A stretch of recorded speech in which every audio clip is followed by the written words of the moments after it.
Hello, beautiful people, and welcome to another class in English. Today we will continue with John Brown, part 2. We will try to finish the poem today, and we had come to the part where the son returns home. When the mother had gone to send off her son at the railway station to fight the war with the rest of the Americans,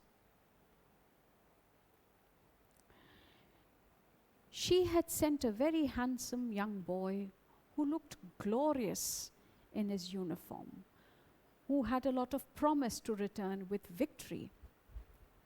But now, as she goes to receive him on his return, what she sees is a horror. Her son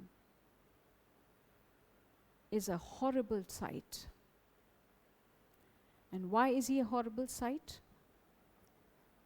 The son's face has probably been blown off by a shell. A part of his face has been blown off by a shell, and one arm completely is missing. In order to stand straight, he has to use a brace around his waist because, well, perhaps he can't even stand straight, but just in order to help himself up, he can no more do it on his own. He requires a support, and that is a metal brace. But that is not just the end of it. There are many more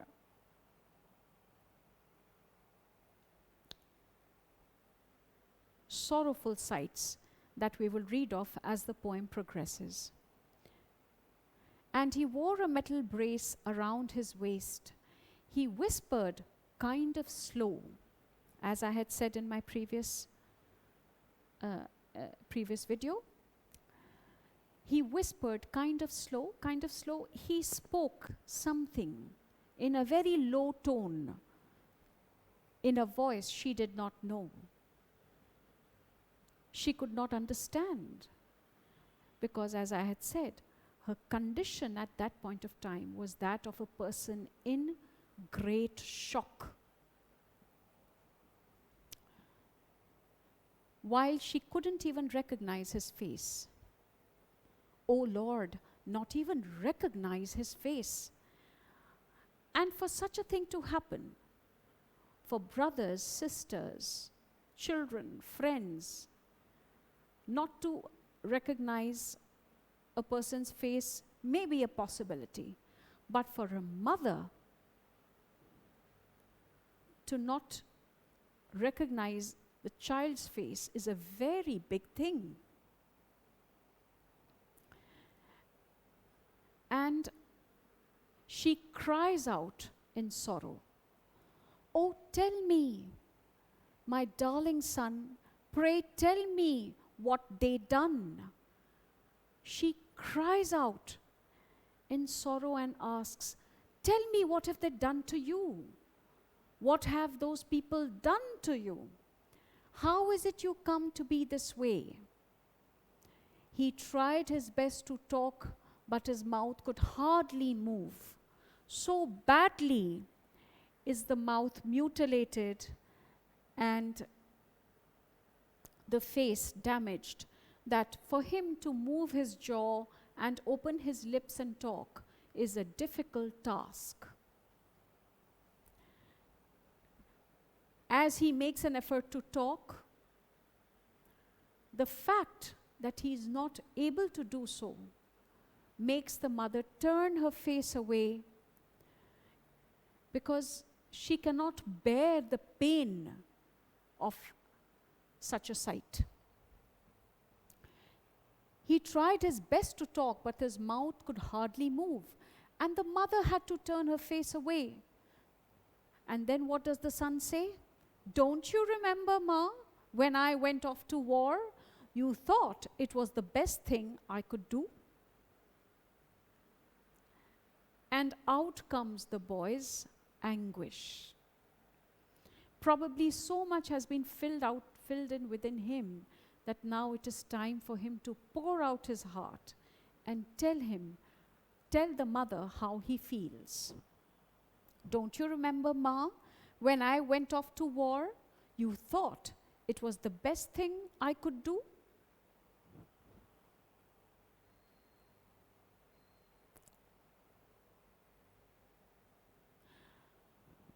And then he goes on to tell her what transpires or what happened on the battlefield.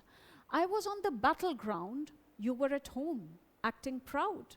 He says, while I was there, facing the enemy, facing the bullets, facing the bombs, facing the killing, you were sitting here at home, bragging about the kind of work that I was doing. You wasn't there standing in my shoes. He literally accuses the mother and says, while you were showing off my letters, probably talking about me so proudly, you don't even know what I went through because you were not there standing in my shoes, standing in my place.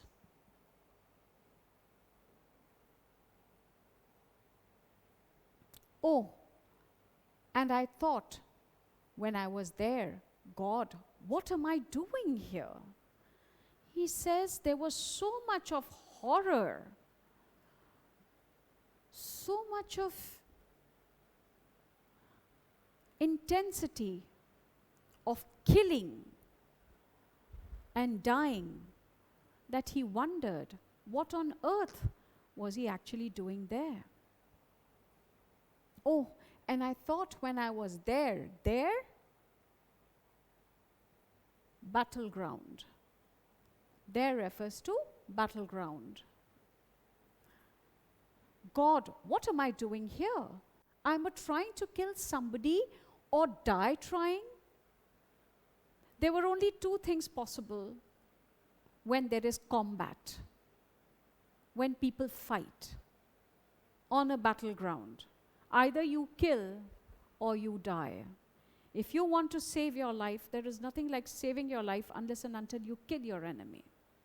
And your enemy is also trying to save his or her life. And so they kill you.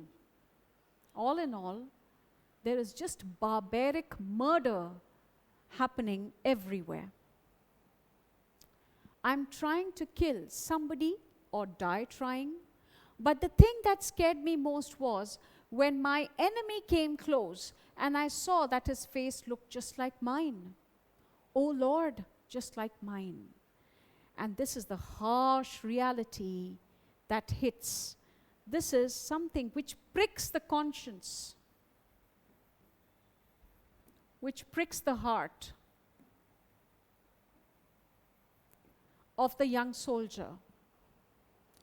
A realization that pricks his conscience.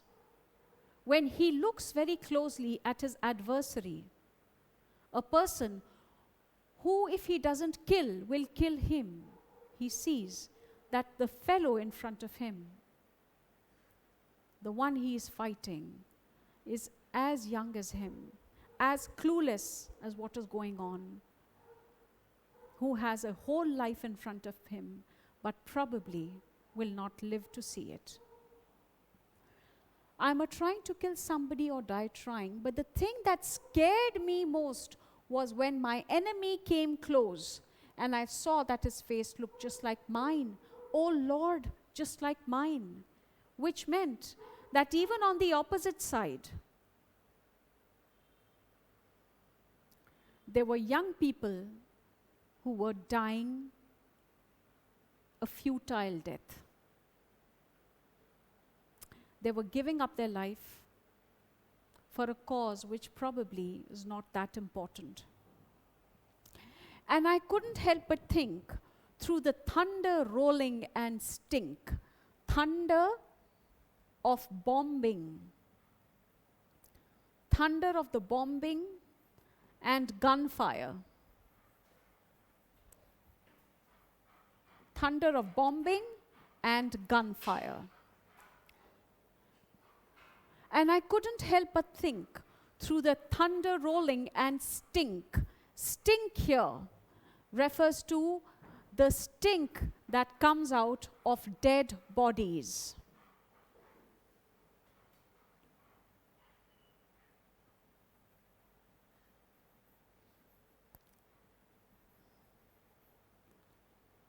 Dead bodies, blood,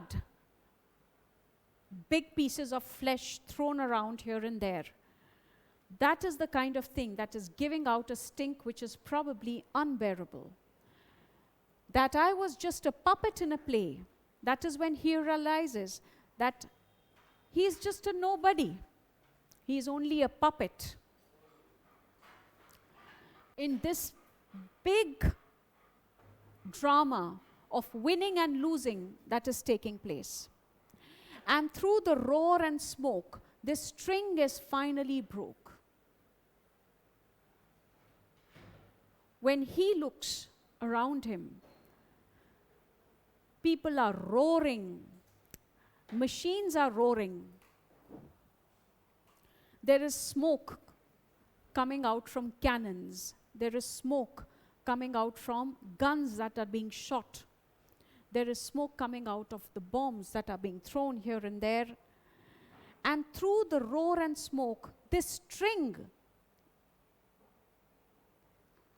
this thought is finally broke. And a cannonball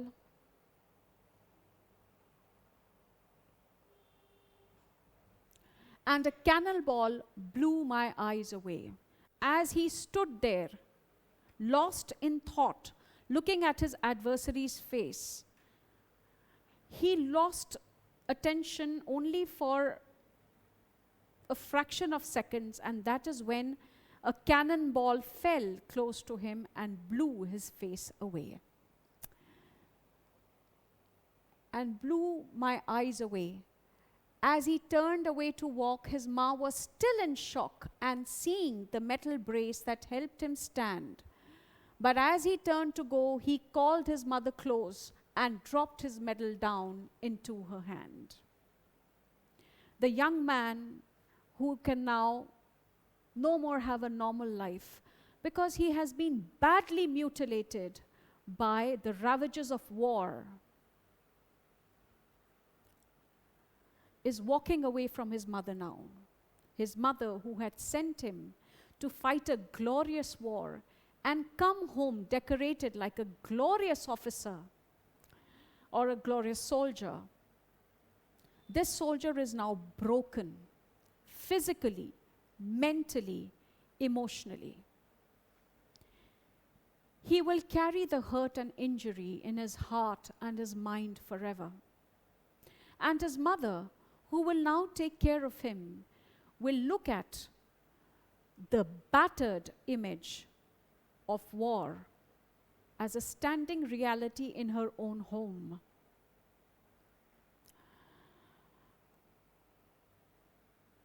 She ultimately comes to realize that actually there is no glory in any war. She learns it the hard way. She thought that she's sending a son for a very elated mission. But what she gets in return is a package of tragedy. And what Bob Dylan wants us to understand is that this is just one home he has spoken about. The millions and thousands of homes that have faced the same. The sheer waste that war is the theme of this poem. And with this, we come to the end of the explanation. The synopsis and question and answers will also be done, so stay tuned. Before I close this session, I would also like to tell you that those of you who are studying ISC